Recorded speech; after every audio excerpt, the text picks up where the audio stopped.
Hai semua, apa kabar? Semoga teman-teman sehat ya. Teman-teman, apakah kalian mempunyai tetangga di tempat tinggal kalian? Pasti punya. Ternyata negara juga punya tetangga loh, yaitu negara lain yang letaknya berbatasan dengan suatu negara. Salah satu tetangga negara Indonesia adalah negara Malaysia. Apakah teman-teman suka bergotong royong, saling membantu antar sesama tetangga? Demikian juga Indonesia dan Malaysia. Kedua negara tersebut melakukan kerjasama dan saling membantu untuk kepentingan bersama. Salah satu bentuk kerjasama antara Indonesia dan Malaysia adalah kerjasama di bidang pendidikan. Yuk kita cari tahu mengenai hal ini.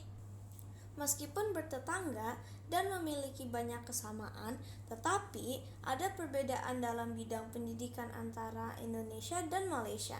Salah satunya adalah adanya perbedaan kualitas pendidikan antara negara Indonesia dan Malaysia.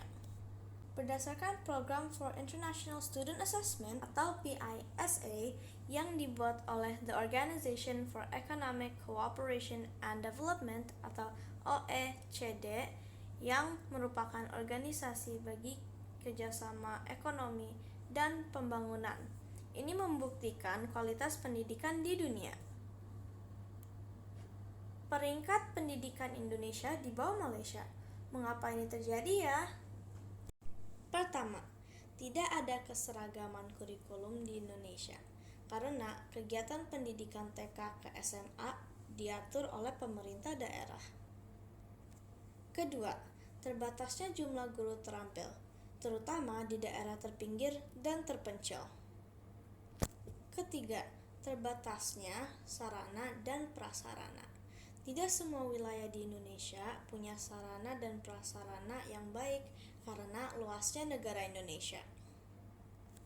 Keempat, minim bahan pembelajaran. Karena terbatasnya sarana dan prasarana pendidikan, sehingga kurangnya inisiatif untuk melakukan pembelajaran. Kelima, biaya pendidikan mahal. Sekolah yang bagus di Indonesia biayanya mahal.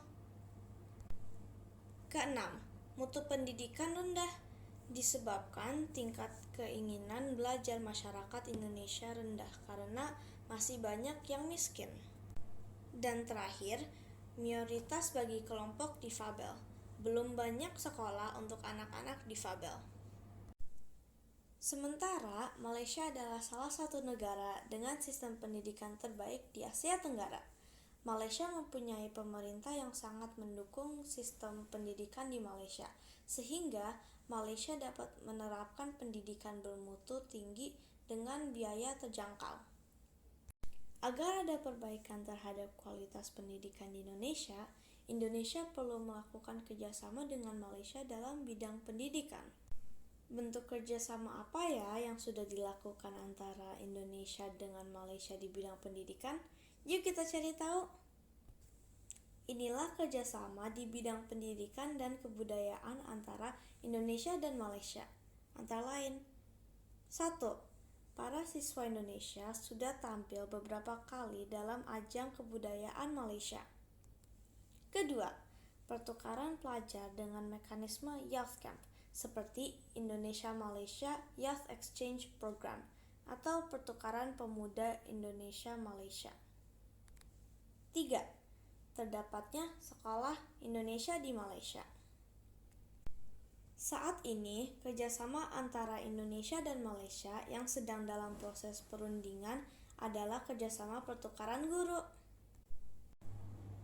Tentunya, kita berharap selain mengadakan pertukaran pelajar, ada rencana untuk melakukan pertukaran tenaga pengajar antara Indonesia dengan Malaysia dapat segera dilaksanakan agar tenaga pengajar di Indonesia bisa mendapatkan pengalaman dan ilmu yang lebih banyak. Semoga ke depannya kerjasama tersebut bisa bermanfaat dalam mengingatkan kualitas pendidikan di Indonesia, sehingga anak-anak di Indonesia bisa mendapatkan pendidikan yang bermutu untuk membangun negara Indonesia yang lebih baik. Demikian penjelasan mengenai kerjasama Indonesia dan Malaysia di bidang pendidikan. Semoga teman-teman dapat mengerti. Terima kasih sudah menyaksikan video ini. Sampai di video berikutnya.